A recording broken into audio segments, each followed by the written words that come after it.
Dans cette vidéo, nous allons nous intéresser aux signes des fonctions affines. Il y a trois grands cas de fonctions affines. Il y a les fonctions constantes, où le coefficient directeur, qui s'appelle aussi taux d'accroissement, vaut 0. Autrement dit, f de x vaut toujours b, b étant la valeur de l'ordonnée à l'origine. Ici, par exemple, b vaut moins 1,5, et ici, b vaut 2. Une fonction définie d'une telle façon est définie par une formule de la forme f de x égale b, ici f de x égale 2, et ici f de x égale moins 1,5. Déterminer le signe dans un tel cadre est évident. La fonction ici est tout le temps négative, la fonction ici est tout le temps positive. Aussi, dans la suite de cette vidéo, nous nous intéresserons seulement aux deux autres cas. Soit la fonction est croissante.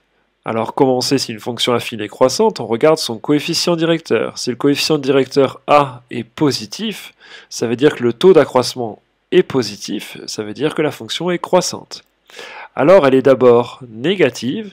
À un moment donné, elle va passer par 0, et ensuite elle va devenir positive. On peut imaginer et représenter le signe ainsi.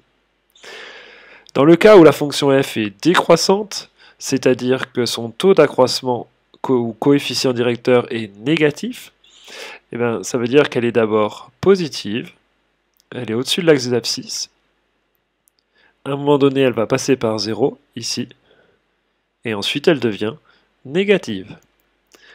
Autrement dit, pour une fonction dont le coefficient directeur n'est pas égal à 0, soit positif, soit négatif, il y a quelque chose d'important à trouver pour déterminer le signe de la fonction, c'est le nombre qui est là.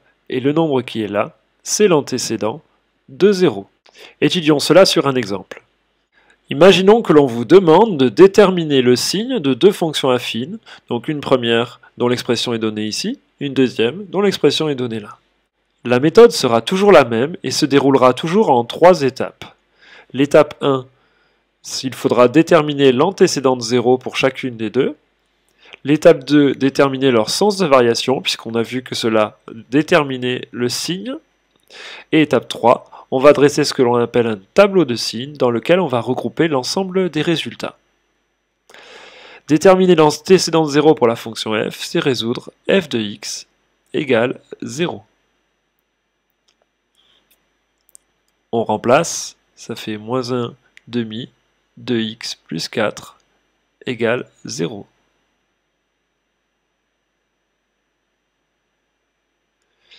On enlève 4 à chacun des deux membres, ça fait moins 1 demi de x égale moins 4.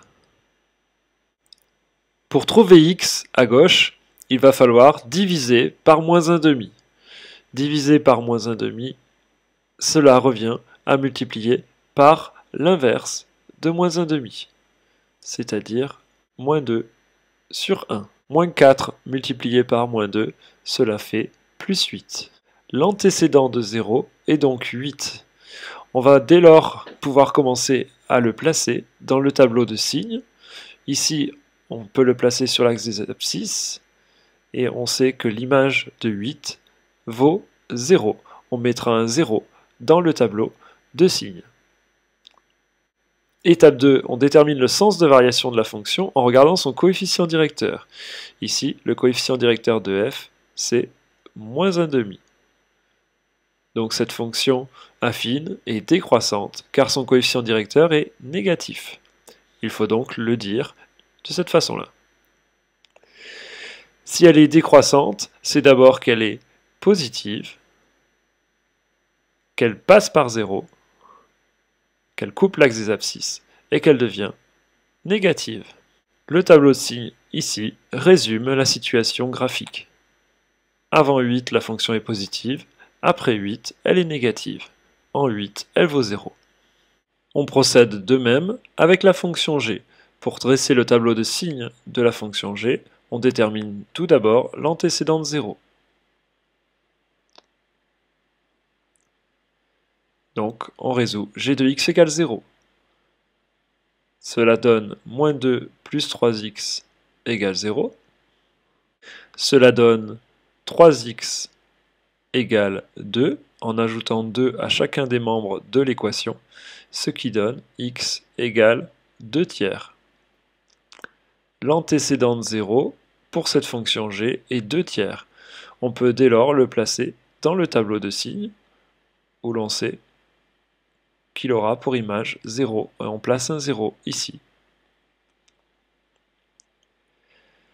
Ensuite, il reste à déterminer le sens de variation de g en regardant son coefficient directeur. Le coefficient directeur étant le nombre que multiplie x. Ici, le coefficient directeur, c'est plus 3.